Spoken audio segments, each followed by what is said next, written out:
Hola a todos, mi nombre es Gary Rifo y esta es la solución de la prueba de SQL. La solución de la pregunta 1 es donde se hace todo el modelo de datos, ¿cierto? Vamos a crear primero la tabla películas. Vamos a probar la creación de esa tabla. Vamos a crear la tabla tags. Probamos que se haya creado. Y ahora vamos a crear la tabla película tags, que sería una tabla intermedia.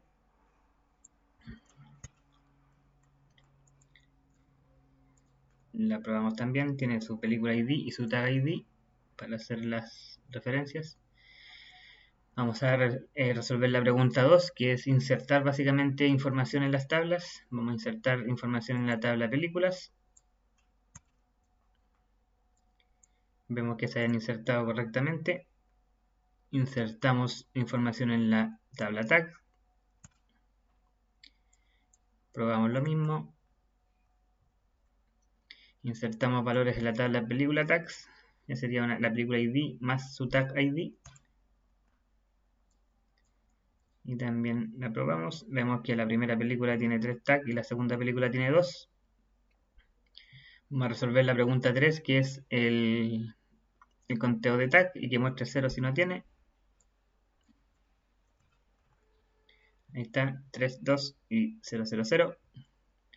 La pregunta 4, vamos a crear el nuevo modelo que tiene una tabla que se llama preguntas. Lo revisamos. Vamos a crear una tabla que se llama usuarios. La revisamos. Y vamos a crear una tabla respuestas, que es la que tiene las referencias con claves primarias y foráneas. La probamos. Vamos a resolver la pregunta 5, que es agregar básicamente usuarios y preguntas. Acá poblamos la tabla usuarios con nombre y edad. La probamos. Poblamos la tabla preguntas con pregunta y su respuesta correcta.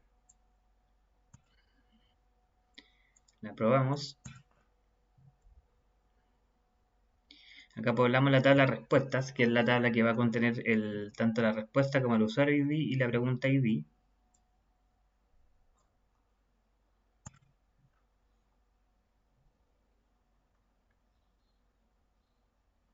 Perdón, me equivoqué.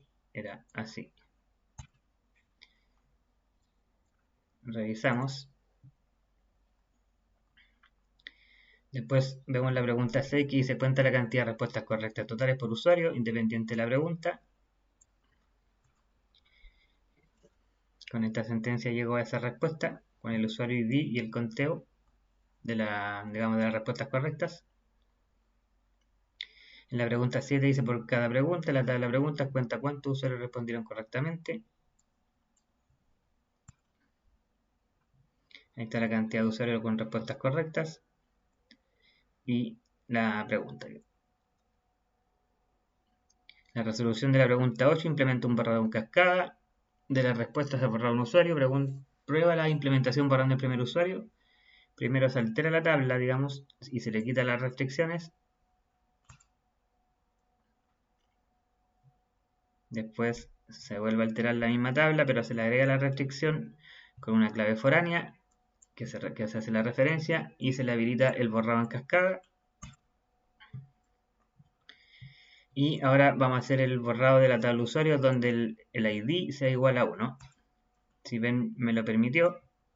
Si revisamos la tabla usuarios, no tiene el ID 1.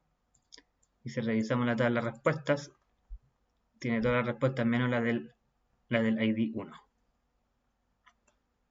La resolución de la pregunta 9 crea una restricción que impide insertar usuarios menores de 18 años. Entonces alteramos la tabla usuarios, le agregamos add la restricción con un check de edad que sea mayor o igual a 18 años.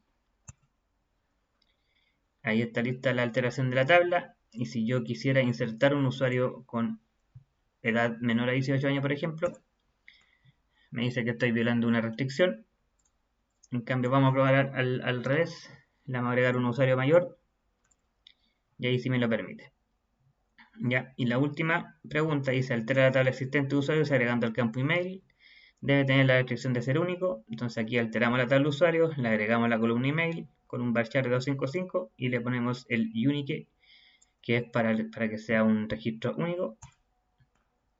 Y acá probamos la tabla usuarios. Si ven, si se fijan, agregó el usuario número 7 de Cristian y está la tabla de email.